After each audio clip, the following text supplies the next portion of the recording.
Well, greetings and salutations, everybody. Welcome to the John Campea Show here on my YouTube channel. I am, of course, your host, John Campea, and it is an honor and a privilege, as always, to have you guys joining me here today on this glorious start to our weekend. I hope you guys are all already having a great weekend. I know I am. What am I doing with my weekend? Ann and I and Cody Miller, the Olympic swimmer, and his wonderful wife out, we're going to go see Justice League for a fourth time tonight. I'm going to go have a good time with that. And of course, Justice League is in the news right now. We're going to be talking some Justice League. Got a few really cool things to talk about. Here's how today's show is going to go. We're going to start off the show by going over 5 topics that I have picked from emails that you guys have sent to me. How do you send a topic or a question to get on the John Campea Show? It's simple. Just email me anytime at john@thejohncampeashow.com. That's email me at john@thejohncampeashow.com, and make sure you put that word topic in the subject line. If you don't put the word topic, I won't see it. And of course, guys, keep your emails as short as possible, absolutely 90 words or less, or else I can't use them on the show. Now, after we do that, I'm going to go to those of you guys who are watching live, and I'm going to take live questions from you guys who are watching live right now. Here's how you'll send in those questions near the end of the show. You will tweet them to me simply at John Campea. And listen, guys, do me a favor. I know Twitter lets you put in like 240 characters now.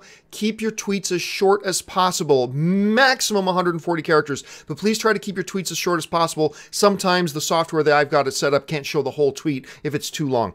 All right. With all of that out of the way, let's get this weekend started with the first question of the day.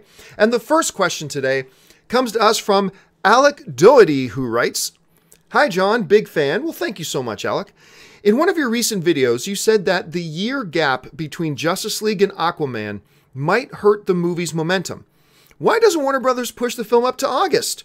There are only 3 big films scheduled to release that month: Predator, Meg, and Scarface, and all are in the first half of that said month. Surely Aquaman would do well as a summer blockbuster. Well, thanks a lot for the question, Alec. And yeah, so for those of you who may not know what he's talking about, on yesterday's show, we brought up the fact and mentioned that there is over a year, 13 months, between when Justice League opens and when the next DCEU film comes out. And that, of course, is Aquaman in December of 2018. Over 13 months. So in between Justice League and Aquaman, we've got 3 Fox X-Men universe films coming. We've got New Mutants, we got the new X-Men film, and we got Deadpool. 3 of them. Marvel has 3 films coming out before the next DCEU film. And that, of course, is Black Panther, Avengers Infinity War, and Ant-Man and the Wasp. 3 of them. I mean, I think Sony's even slipping one in there at some point. But anyway, 13 months when you're trying to ride the train of a cinematic universe between films is a little bit bad. It's not a good move. However, though, keep this in mind. We also mentioned on yesterday's show that, hey, look, Warner Brothers, after Batman vs. Superman was so divisive amongst fans and critics and didn't do it, it made money, but it didn't reach its potential. I mean, at the beginning, look, Batman vs. Superman had the potential possibly to be a $2 billion film. It didn't reach $1 billion. So after that, Warner Brothers, because they're a smart company, Warner Brothers decided let's take a step back. The phrase they use is we're going to take our foot off the gas. We're going to evaluate. We're going to take a breath. We're going to listen to hear what the fans are saying. We're going to listen to hear what our filmmakers are saying. And we're going to reevaluate and then move forward. And part of that reevaluation was they pulled some things off the burners that was going to come out between, now and Aquaman. I mean, right now we've got a Shazam movie confirmed, but I mean, they haven't started shooting anything yet. That could be thrown out the last second. I mean, there's lots of different things going on, but Warner Brothers, the bottom line is Warner Brothers decided to kind of take a breath. And I understand why, and I totally get it, and it's probably the wise thing to do. The consequence of that, though, is that you've got over a year gap in between movies. And we mentioned that maybe that could hurt Aquaman, because any positive momentum that you may get going from Justice League is going to be dissipated and probably gone by the time Aquaman comes out, especially considering you've got no less than 6 other major comic book movies coming out between now and when your Aquaman movie comes out. It's an unfortunate situation, but a situation they found themselves in nonetheless. So the question now comes in with Alec bringing up, saying, well, Hey, look, August isn't that crowded of a month right now as far as big blockbusters go, or at least potential big blockbusters go. August isn't looking too bad. Why not just move it to August? And look, you know what? I totally see why you would think that, and I totally see why you would have that in mind. There are two things to keep in mind, though, about why not move it to August. One is the big obvious one. It ain't going to be ready in August. I mean, that's the thing. It's one thing to move a film by 4 weeks, right? But you're talking August, September, October, November. You're talking 4 months. I guarantee you the way their post-production schedule, and don't forget, they're going to do reshoots because every major big blockbuster film like that now schedules reshoots. Hopefully, all the audience now knows and is educated enough to know that when you hear reshoots are happening, that's not a bad thing. That was always planned. I have no doubt Aquaman's going to go in for some reshoots because that's what good films do now. Big blockbusters have the budgets to do it. But from their post-production, the editing, the scoring, the visual effects, all that kind of stuff, they are not going to have this be ready in August. Jumping up 4 months, that's a significant change. Yeah, I mean, you want to go 6 weeks? They could probably make that happen. They could probably make 6 weeks happen. 16 weeks? That seems like it would really hurt them. And look, I think, you know me, I'm going to go see Justice League for a 4th time tonight.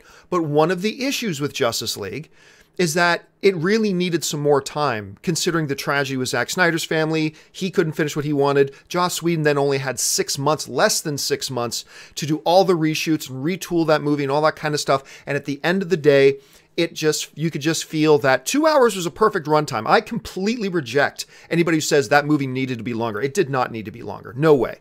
But it felt rushed in the sense that you could tell there were shots that weren't done the way they probably would have liked to have done. There were visual effects that probably weren't done the way they really would have liked them to have been at the end of the day. There's probably some more cuts and edits and things like that they would have liked done. They just ran out of time. So considering that's kind of one of the problems with Justice League, and I still think Justice League is really good, but considering that's a big problem with Justice League, do you really want to take your next DCEU film and move it up 4 months and take 4 months of prep time out of it? I don't think you want to do that. The other big thing to keep in mind is this, is could Aquaman do well in the late summer months like in August? Yeah, especially with those movies like you mentioned, like Meg and things like that, right? I think those movies are going to be fun, but I think Aquaman would probably crush them. But do as many people go to the movies in August as go in the Christmas season? The stats say no. The stats say most people go in those early summer months. But then the next biggest audience going time of the year for the movies is the Christmas season. Families love going to the movies at Christmas season. I love going to the movies at Christmas season. So a lot of people are going out to the movies. Do you really want to give up that December date? Because that's a delicious date. That December date is a really good date. And there's no Star Wars movie that December. Woo! So you're not going to have many Decembers left between now and eternity. There's not going to be a lot of Decembers left that don't have a Star Wars movie. 2018 does not have a Star Wars movie. You want to take advantage of that, especially if you've already secured one of those sweet, delicious spots.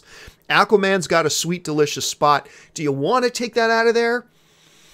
Hey, not going over a year before having another DCU movie or rushing production and losing out on that sweet, delicious December spot. It's a tough call, but I think Warner Brothers is making the right one. Do not rush production on Aquaman. Do not rush it. It's the only DCEU film you've got going right now once Justice League is done. It's the only DCEU film you got going. Looks like Justice League is also going to end up being a little bit divisive. So they needed to knock it out of the park with Justice League, but you really need to knock it out of the park with Aquaman. Do not rush it. Do not put it up 4 months. Don't do that. And also from a business point of view, you're going to want to keep that December season. So that's the way I see it. But anyway, what do you guys think about that? Do you think that maybe DC should roll the dice and try to move Aquaman up? Or do you love that December date and you don't want them to rush it anymore? Let me know what you guys think and see which way, evens out more. Jump into the comments section and let me know your thoughts. All right, let's move on to the next question. And the next question today comes to us from Justin Dickerson, who writes, "Hi, John. Big fan from Toronto. I lived in Toronto. I love Toronto. Hamilton's my hometown, but I love Toronto. The T-dot. I was watching the movie The Mask of Zorro, and I love that movie. The sequel, not so much. What do you think of the Zorro movies, and should there be a reboot? Thanks, and keep up the good work." You know what? I am with you. I like that first Mask of Zorro movie. Anthony Hopkins made the movie for me, as he often does with many movies. But Antonio Banderas was in it. Catherine Zeta-Jones was at the height of her power as like one of the most gorgeous women to ever walk the face of the earth. And on top of that, she's a damn good actress. And it was fun. It was a great movie. There was great chemistry both between Antonio Banderas and Anthony Hopkins, and I love the chemistry between Banderas and Catherine Zeta-Jones. I thought that was great too. It was really good action, the swordsmanship, the old school thing of it. Really enjoyed it. And like you, I did not like the sequel. Didn't like the sequel at all. Should they reboot it? More than that, should there be a new incarnation of Zorro? Because you can do a new Zorro, it's not necessarily a reboot of this movie, because Zorro has been around a lot longer before Antonio Banderas. So should they do another Zorro film? I say yes. Absolutely, because you're mixing in little bits. It's a little bit of a period piece. There's some cool history stuff you get into. It's got a different cultural background than a lot of the modern superhero movies. So, I mean, it would feel a little bit different. Here's the one thing I would be really concerned about, though, okay? The one big concern I would have if you wanted to do another Zorro movie is this. Don't make it a superhero movie. Resist the temptation to just outright make the movie a flat-out superhero movie. Don't do that. Take advantage of the things that would make Zorro unique. Now, look, you can make the argument Zorro is very much a Batman-type character, right? I mean, a rich, for his era, millionaire in his era. I'm sure he was a billionaire. But so this rich, super rich guy who, you know, wants to help the downtrodden people and support them. Different cultural backgrounds, totally. And, you know, he's also one of the greatest skilled fighters in the world and blah, blah. So in those ways, he's very much a Batman type of character. But he's not a superhero per se. And I think my one worry would be if a studio today decided to do a new Zorro film, they would be overwhelmed by the temptation to just make it another superhero movie instead of that, we know, with the same types of beats and the same types of elements like that. And I say, nah, man, take advantage of the cultural context. Take advantage of those things that would make Zorro stand out as unique from the modern superhero popcorn fare. And if they did another Zorro movie, I would just hope that they would take advantage of those things instead of glossing them over just to make it feel more like a modern superhero movie. You know what I'm saying? So anyway, that's my thoughts on it. Let me know what you guys think. Would you guys be interested in a new Zorro movie? All right, let's move on now to the next question. And the next question comes to us from Alex Peterson, who writes, your show is awesome. Thank you so much. Now, is that Alexis? Alexis, probably. That's probably the name. Sorry about that. Question. You have said that Daniel Day-Lewis is the best actor of this era. Well, I'm actually saying he's the best actor of all time. Anyway, which are two of the best female actors in this era, according to you? Well, thanks a lot for the question, man. And my sidebar is going to obviously give away one of the big ones. I mean, The Street Monster is probably the best ever. Like, to me, it comes down to her or Katharine Hepburn. So, I mean, anyway, but with Meryl Streep, you are talking, do you know who the second most, how many Academy Awards the second most nominated actor of all time has been given? 12. And I think a couple of them have. I think there are a couple of performers who've gotten 12 acting nominations at the Academy Awards. 12. Most people consider their life made forever if they get one Academy Award nomination. There are one or two people that have gotten 12. And that's the second most of all time. Do you know how many Meryl Streep has? Not 13, not 14, not 15, not 16, not 17, not 18, not 19, 20. 20 Academy Award nominations. 2-0. Next person, 12. That's how much Meryl Streep has dominated. Like, absolutely, incomprehensibly dominated the field of acting. I mean, that's just consider those numbers. Just consider those numbers. That's insane. So if you're going to ask me who are the two best actresses of our era, one has to be Meryl Streep. I mean, there's just no question about that. There's something, look, all film is subjective and stuff like that. But if you don't even think there's an argument to be made that Meryl Streep should be considered in the top two, that's fine. If you don't want to put her in the top two, that's fine. But if you don't think there's at least an argument to be made that Meryl Streep needs to be considered in the top two, then you are seriously coming from a position of bias. I mean, there's just no way around this. But that brings up that other spot. Who would I slide in that number 2 spot?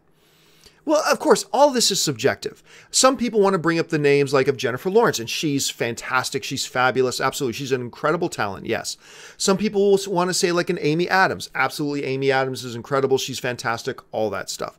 But to me, the other one, because this is an actress who has shown she can do it all.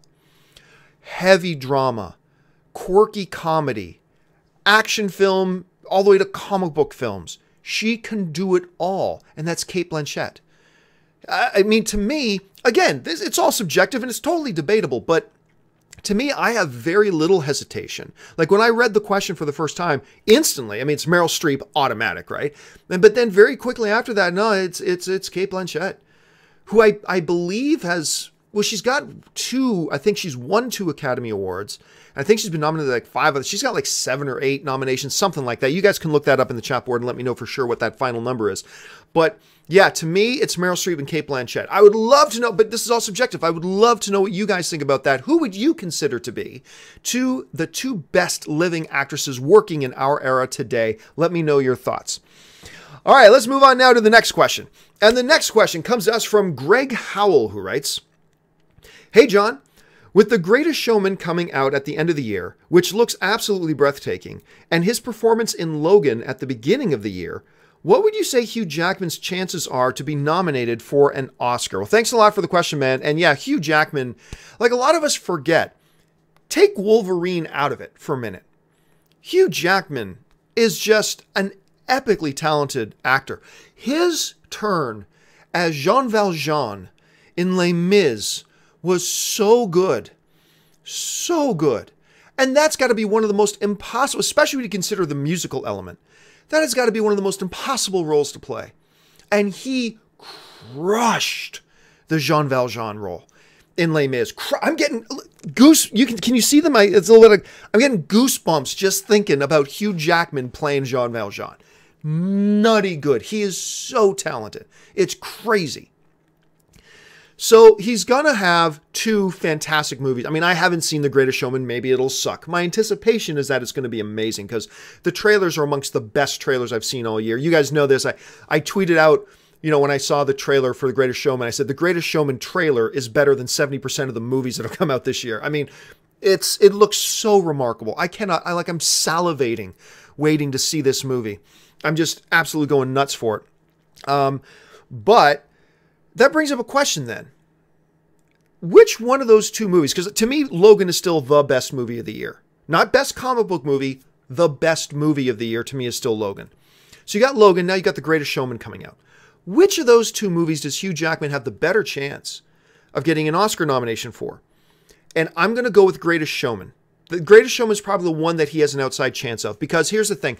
I've been reading a lot of the early Oscar lists by a lot of the heavy hit from Variety, Hollywood Reporter, Deadline, all putting out their really early advanced Oscar predictions and stuff like that, right? And absolutely none of them are listing Hugh Jackman from Wolverine or from Logan in being their sure thing, strong contender, or outside shot. Like, a lot of these places will they all have different terminology for it, and none of them are listing Hugh Jackman in any of those. And these places usually have their finger on the pulse of them pretty good. And you know what? Look, to me, there's a no-brainer right now. Patrick Stewart needs to get nominated as Charles Xavier from that movie. Patrick Stewart, I think, gave the performances of his career in that movie. That aside. So with Hugh Jackman, I'm really not sensing it. So I think just Hugh Jackman's possibility of getting a nomination for Logan are probably 2 or 3% at best.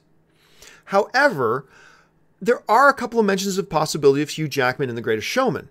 Not a lock. So I would say overall, which movie does Hugh Jackman have the best shot of getting nominated for? Probably Greatest Showman. But what are the overall chances that he gets any nomination at all? I'm going to go 15%.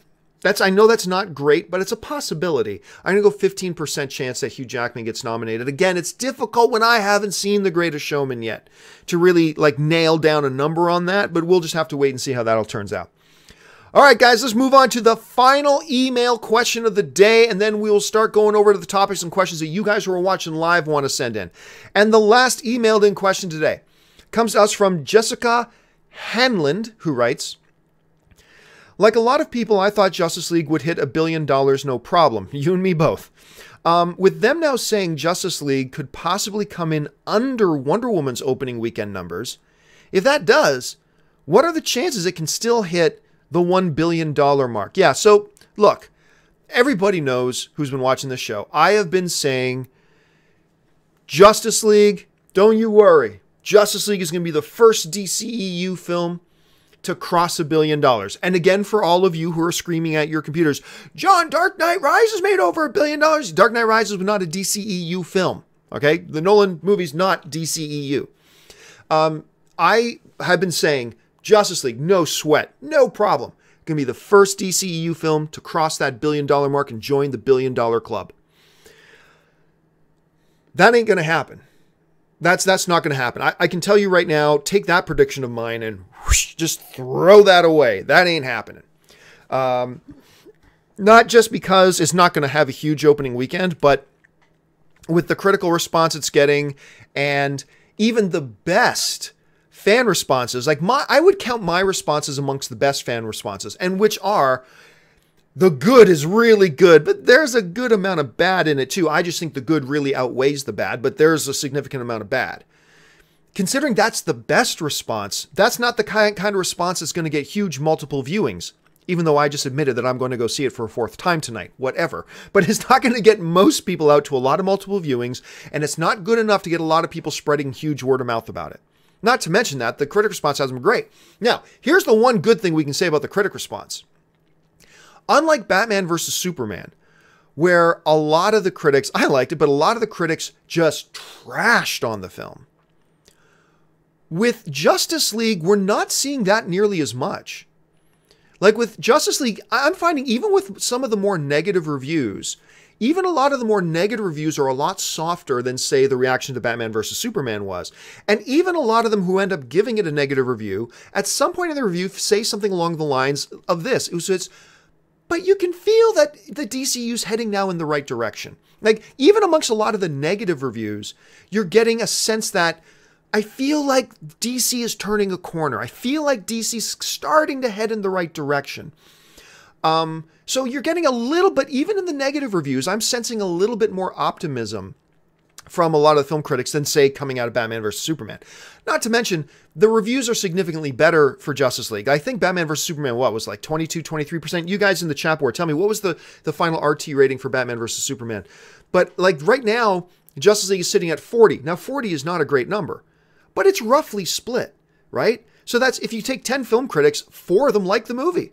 6 of them don't, but 4 of them like it. So again, step in the right direction. It's a step down from Wonder Woman, but there you have. Now look, I was originally guessing that Batman or Justice League would hit 135, right? Then some new tracking numbers that said 110 to 115, which if you had told me 6 months ago that Thor Ragnarok would make more money opening weekend than Justice League would make opening weekend, I would have slapped you in the mouth and given you a rock. I don't know why. I don't know what that saying means. I just made it up right now. Slap you in the mouth and give you a rock. What does that mean? Anyway, so I would have thought you were nuts. I would have thought you were absolutely crazy if you said to me, Thor Ragnarok opening weekend will make more money than Justice League will make opening weekend. I would have said, no way. No chance in hell, to quote Vince McMahon. And yet now we're looking at a real scenario that Thor Ragnarok, which I believe made 122 opening weekend, could very well possibly make more than Justice League. So anyway, they adjusted the tracking numbers to 110 to 115. Now, the most up-to-date tracking numbers, there are some outlets that are saying it might actually come in under 100 million. Less. Now remember, Wonder Woman made 103. But remember this too, Batman vs. Superman made 166. 166.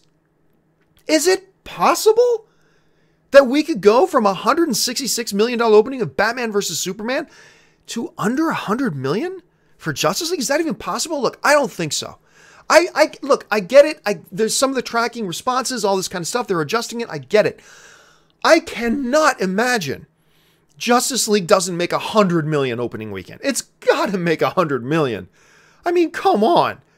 You got to make 100 million. I mean, it's bad enough that you're saying like 110 million, $56 million less than Batman vs. Superman. That's bad enough. It cannot make less than Wonder Woman opening weekend. It can't. And so, look, so I'm going to guess, if I had to put $10 on it, I will guess it will crack 100 million. It's got to. So I'm going to guess that it will crack that 100 million. And that it will make more money than Wonder Woman made opening weekend. I will guess that. It looks, though, like my opening prediction of it beating 135 or even beating Thor Ragnarok. That might be out the window. But we will have to wait and see. What about you guys? What do you think is going to come in? And you know what? I'm going to make a whole standalone video about this. But here's my thought on this. You may agree with me. You may disagree with me. But here's my big thought on this. Is lack of good buzz going to hurt the opening weekend? Yes, that's hurting opening weekend, all that kind of stuff. Are there other factors? Sure. But I think if Batman... If Justice League ends up making less than Thor Ragnarok on its opening weekend, I believe this: the most major culprit of it will be the marketing. Specifically, they did not focus enough on Batman in their marketing. Now, hold on. Now, some of you you're clenching your fists, getting ready to yell at me. Hear me out on this for a second, okay? Hear me out on this. Now, I know a lot of people within our fan community are like, oh my God, John, DC already put so much focus on Batman. You're not wrong. You're not wrong to say that. But there's a reason for that. There's a reason they're very Batman-centric in a lot of stuff.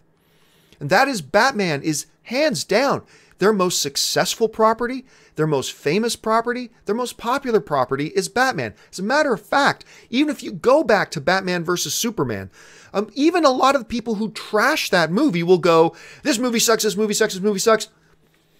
But you know what? That Ben Affleck is Batman, that wasn't bad. Like, even people who hated the movie are like, yeah, I'll give you Batman. Batman worked. Batman was pretty cool. And then beyond that, of course, the success of the Nolan films, whatever. Batman is your guy. You got to put from the marketing point of view. I'm not saying that the whole movie has to revolve around Batman. We're talking about the marketing. Keep that in mind. We're talking about the marketing, all right? Understanding all that, you got to take the marketing and you got to put it on those big, broad, rich billionaire shoulders of Bruce Wayne and Batman. I understand that Warner Brothers didn't want to show too much Superman. But come on, everybody knew Superman was coming. Everybody knew Superman was going to be in this movie. The fact, and oh guys, here a big spoiler. I'm being facetious. This isn't a big spoiler. There's a scene in the movie where Bruce and Clark are standing beside each other. Is that a spoiler? If you consider that a spoiler, I don't know how to help you. But there's a scene where Bruce and Clark are standing side by side. And that shot was not in the marketing. Are you fucking kidding me? Are you kidding me? That shot, iconic, the gods of superheroes, standing side by side in your movie, and you don't put in your movie. I'm not angry about it. I know it looks like I'm not angry, but I'm just like, it's blowing my mind. The two, I think if you want to count the Trinity, Wonder Woman's in there too, but you're talking about the ultimate heavenly host of comic book gods. And there's a shot in your movie of them standing side by side and you don't put that in your marketing? But John, they wanted to hide Superman. That was the stupidest thing ever because everybody knew Superman was going to be in the movie anyway. So anyway, so here you have Batman, your most profitable, successful things that even the people who hated Batman versus Superman said, oh yeah, but the Batman thing worked. I think they needed to put more focus in the marketing. Again, I'm not talking about the movie. But in the marketing, they needed to put more focus on that Batman character. And of course, more focus on the Wonder Woman characters because just coming off huge Wonder Woman success. You show Flash, you show Cyborg, you show Aquaman, yes, but they're not the ones yet that people are coming out to the theaters to pay for a movie ticket for yet. They're paying for Batman. They're paying for Wonder Woman. They're paying for Superman. For the most part. There are exceptions, obviously. And I think they need to put a more heavy emphasis and a more heavy focus on that. Now, there are many other reasons why Justice League is not going to hit the potential, the box office potential that it has. Many other reasons, but to me, a big one is that they should have definitely made the trailers, the marketing, whatever, more Batman focused, more Batman centric. Again, not the movie as a whole. I'm just saying that the marketing. And oh my God, how you have a shot, multiple shots in your movie of Superman and Batman standing side by side and you don't put that in your marketing? Are you fucking kidding me? Seriously? That was a bad move. But you know what? he said, I'm going to go see Justice League for a 4th time tonight and really liked it. I mean, so there you go. But I just from a marketing point of view, I think they dropped the ball in a few different ways. All right, guys, that will do it for the emailed in topics today. Well, I'm going to get ready now to go to your live topics and questions, your thoughts and opinions. Send them on in. Again, guys, very important. I'm going to put up the Twitter address. You're going to tweet them in, but please, I know Twitter lets you do like over 200 characters now. Please keep your tweets as short as possible. Make your question or comment in as few words as possible, especially try to keep it under 140 characters.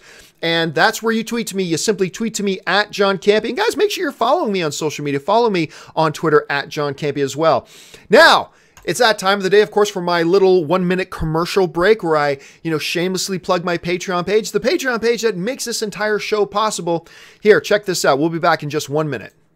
For those of you who have followed me for any period of time, you guys know that I made the decision recently to leave the corporate overlords. I no longer wanted to work for corporations. I wanted to be an independent content creator. And the only way I've been able to do that is by the support of my Patreon supporters. So what I would like to do is to ask you guys who watch my shows, who spend any amount of time with me every single month, to consider going over to www.patreon.com/John Campea.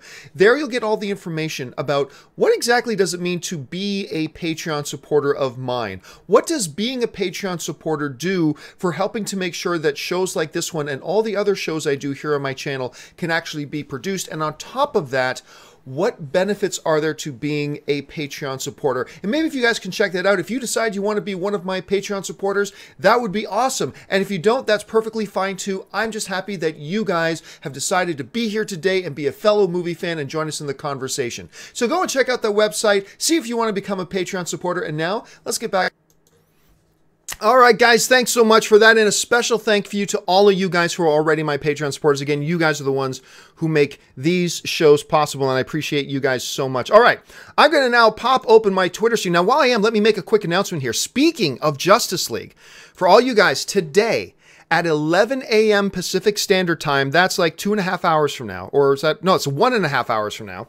At 11 a.m. Pacific Standard Time, we're going to do a live broadcast here, doing a Justice League spoiler review and live chat.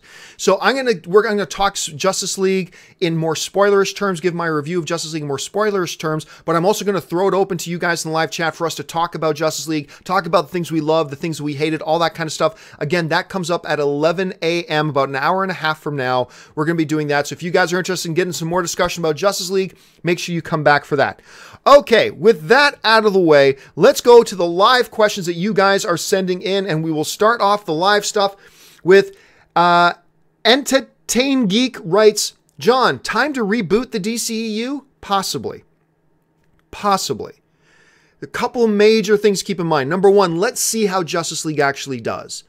Yeah, we're seeing projections and all that kind of stuff, but who knows? Maybe it opens to $130 million and then gets great legs and, ends up making $1 billion. I mean, who knows? Let's see how that turns out. The other big hurdle to just rebooting the DCEU at this point is, don't forget, we've got that Aquaman movie coming in December, like next December. And they've already shot, principal shooting, I believe, is already done on Aquaman. So that movie's got to come out.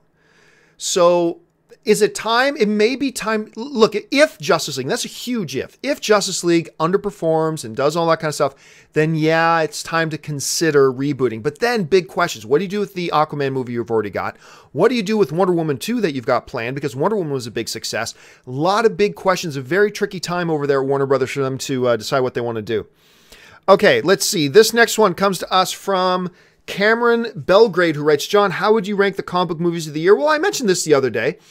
It's Logan, Spider-Man Homecoming, Thor Ragnarok, Wonder Woman, Justice League, Guardians of the Galaxy 2.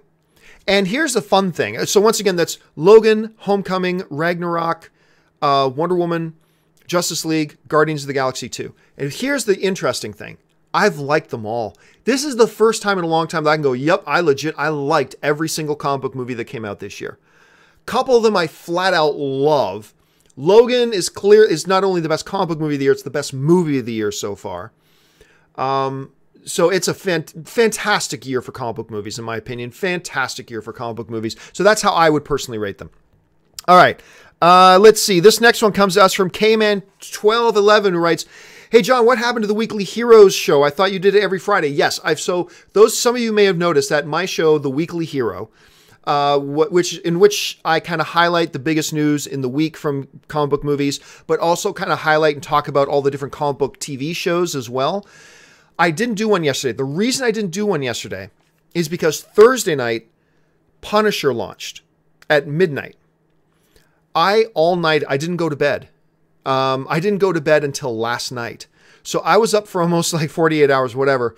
I watched it and I got through 6 episodes before I had to start prepping for the John Campea Show yesterday. Then I did the John Campea Show, then 8, whatever. That took me till about 10. And then I had 6 more episodes of Punisher to get through. Then I got through that. And by the time I was done all that, it was like 4 or 5 o'clock. And it was like, it's too late. And I was a zombie, man. My head was all rewired. I hadn't slept in that long. I was a complete zombie. It's like, I'm going to have to skip it this week. So later today, not only do I have a live Justice League thing, I'm going to have my Punisher review up later today as well. So I'm very excited about that. But that's why there was no Weekly Hero. My apologies, but that's going to happen sometimes. I will make sure I make that up to you next week. All right, let's see. The next one comes to us from Tord Greeter, who writes, John, was the Justice League massive reshoots worth it? Well, considering that all the best stuff, when you read through the reviews and stuff, all of the best stuff that the reviews are talking about, you may feel differently about it, and that's fine. But what I'm saying is, as you go through the reviews, if you look at the things that the critics are saying their best things about, the best things generally seem to revolve around the reshoot stuff. So yes, I will say that the reshoots were worth it. Like maybe the movie's not working out to be as big of a hit as they thought, but it seems like the stuff that most people did like, most of that stuff came from the reshoots. So I would say, yes, it's worth it. Not that there wasn't great stuff in the original material. Obviously there was. But considering that what's being highlighted a lot is the stuff that was done in reshoots, I think the reshoots were worth it. Because I think you're looking at the possibility of a huge disaster if they didn't.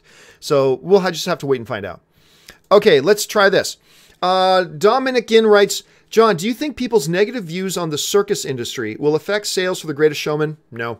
And that's not to dispel people who have a problem with the circus industry. No, but I think this is a little bit different. And I think a lot of people will look past that for this particular movie. And honestly, I don't think there's enough people out there when you're talking the grand scale of things. I don't think there's enough people out there who that is a serious push button issue for them that it would affect the actual box office of this movie. Look, Greatest Showman is a musical. So it ain't going to be a huge blockbuster anyway. It's not like The Greatest Showman was going to make 400 million worldwide or anything like that. It's going to be much more modest than that. And I don't think the whole circus element of it is going to hurt it that much, to be honest with you. Just my opinion. Could be wrong. All right. This next one says, John, been watching you since your first studio at AMC. Question I've always had for you is what? Sorry, your tweet was too long. Sorry about that, man. All right. Next one. Again, tweet too long. Next one. Itchy Goruika 22 writes, John, if Justice League is going to be released in 2018, if Justice League was to be released in 2018, would it hurt more because of Infinity War? No. No. Why? Why would it be hurt by Infinity War? Unless you open it like within 2 weeks of Infinity War, it would be totally fine. Like, to me, 2 weeks is enough. Like, Thor Ragnarok and Justice League open within 2 weeks of each other, but Thor Ragnarok's not going to make like $40 million this weekend. Because, it drops by half. Thor Ragnarok ain't making $40 million this weekend. So it's hardly going to hurt Justice League. So 2 weeks is probably enough, but 3 weeks, plenty of time. As long as you release Justice League no less than 3 weeks before or 3 weeks after Infinity War, it's a non-issue. As a matter of fact, it could have helped Justice League a little bit. But I think Justice League got a positive bump from Thor Ragnarok anyway. So no, that would not have hurt it whatsoever. Not in the least. Let's see. Oh, this one is coming from TWOS 83, which I'm sure a lot of people you have seen this. Did you see the Incredibles 2 trailer? That's not a trailer. That's not a trailer. That's an announcement. That's an announcement. That wasn't even a trailer. Because most of it is just baby Jack crawling around on a red screen and then see lasers coming out of his head. That was most of it. That's not in the movie. That's nothing from the movie. That was not a trailer. I will at best call that an announcement. And I got excited because Disney said, like yesterday in the press release, Incredibles 2 trailer coming tomorrow. That was no trailer. So my response to it is yawn. Don't care. I already knew Incredibles 2 was coming. You just basically put out a video piece that probably none of that is even in the movie. That's just saying, hey, everybody, Incredibles 2 is coming. Something I already knew. So that wasn't a trailer. Look, I am incredibly stoked for Incredibles 2. And I cannot wait for the first trailer. But that was no trailer. So to me, it was a non-issue. I'm not worried about that at all. All right. Let's see. Next one comes from I'm Angelo Thomas, who writes, John, do you think Warner Brothers might improve some of the CGI in Justice League for the Blu-ray release? Nope, because that's a lot of money. That's a lot of money, and putting that much money isn't going to increase. I mean, they might do a little bit and touch up a couple of shots, which is kind of cheating, and then say, even if they just touch up a couple of shots, they might go with even more improved visual effects, blah, blah, blah. But they're not going to put serious money into it. They've already spent serious money on this movie. They've already spent, because of all the reshoots, they have spent far more money on this movie than they have ever planned on spending. And you can bet your ass they are not going to spend a buttload more for going in and rejigger up and redoing a whole bunch of visual effects for the movie for the Blu-ray. They might touch up a couple of things and then say remastered graphics, but really it'll just be a couple things. They are not looking to spend a lot more money. Plus, at the bottom line is, if somebody didn't like Justice League, putting improved visual effects on the Blu-ray isn't going to make somebody who didn't like Justice League go up and buy the Blu-ray. So it's not going to affect sales that much. So no, they're not going to sink another $25 million into trying to rejig all the visual effects in the movie. I don't think they're going to do it. Let's see. This next one comes to us from Who Flung Poo, who writes, John, do you think we should wait for Whedon to get a full production before asking WB to reboot DCEU? Well, no. It comes down to, how does Justice League do? At some point, you have to just call it a loss. At some point, no matter how much I may have liked a lot of the DCU movies, no matter how much you may have liked the DCU movies, at some point you have to say, this didn't work. And I'm not saying that time is now. I'm not saying that time is now. Let's see how Justice League does. But if Justice League, continues to underperform at the box office, comes in way under expectations, which kills a lot of the momentum that Wonder Woman had going for it, at some point you got to say, we can't keep investing money in this. At some point you have to say, we don't have a foundation of success yet. Let's retool. Let's relaunch this in 2 or 3 years. But then again, that's huge ifs. If Justice League really tanks and suffers and loses the company money, if this happens and if that happens, that's a lot of ifs. But so no, I don't think though that the deciding factor should be, let's let Joss Whedon do one. No, let's see how Justice League does, and then they'll probably base their decisions on that. And that's probably the right way to do it. Let's see. This one comes to us from Akira Money writes, John, I'm pretty damn sure Ben Affleck is angry at WB Pictures for not directing his solo movie. Look, there's a lot of issues between Warner Brothers and WB, and a lot of the drama surrounding his departure. Look, and again, all that nonsense about that press release, which was all PR spin of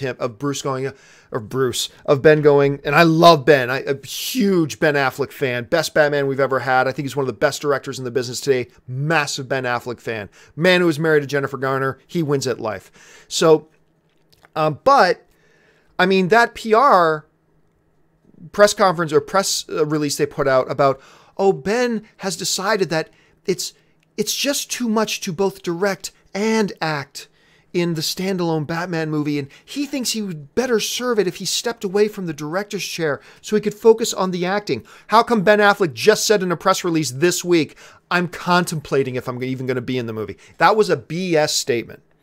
Total PR spin, and it was the right PR spin to put on it. I'm not blaming Warner Brothers for that. That was the right PR statement to put out, but it was BS. This whole thing of trying to get people to believe, oh, no, Ben. No, there's no problem. Ben's just stepping away so he can focus on the acting of it. I cannot believe people were naive enough to believe that. Hey, look, I'm naive enough to believe a lot of stupid things. So all of us are, I guess. So I never bought that. Yes, there was anger, there was resentment, whether it was a result of them removing him as the director or whether the anger and resentment over other issues resulted in him not being the director anymore. I'm not really sure, but there's a lot more going on behind the scenes than they've ever let us know. There's a lot more behind the scenes stuff. And I'm sure somewhere 5, 10, 15 years down the line, Ben Affleck will write a bio. We'll write a biography, autobiography. I'll read it, and I'm sure he'll probably tell some stories in there about this, but we're not going to know for a long time. Let's see. Next one comes to us from Bengals fan Cam. My brother-in-law Ray is a huge Bengals fan. John, can you lead me in the right direction with where to start with the Star Wars novels and comics? I'm not a big fan of the Star Wars comics. Vader Down was pretty good.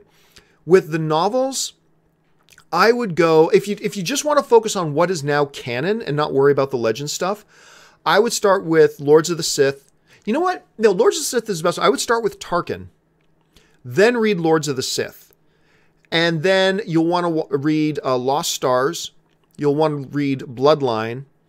And those are the ones I would start with, and then kind of spread out from there. But those are the ones that I think you want to start off with, at least at the beginning. Okay, I got time for just a couple of more, then we'll wrap things up today.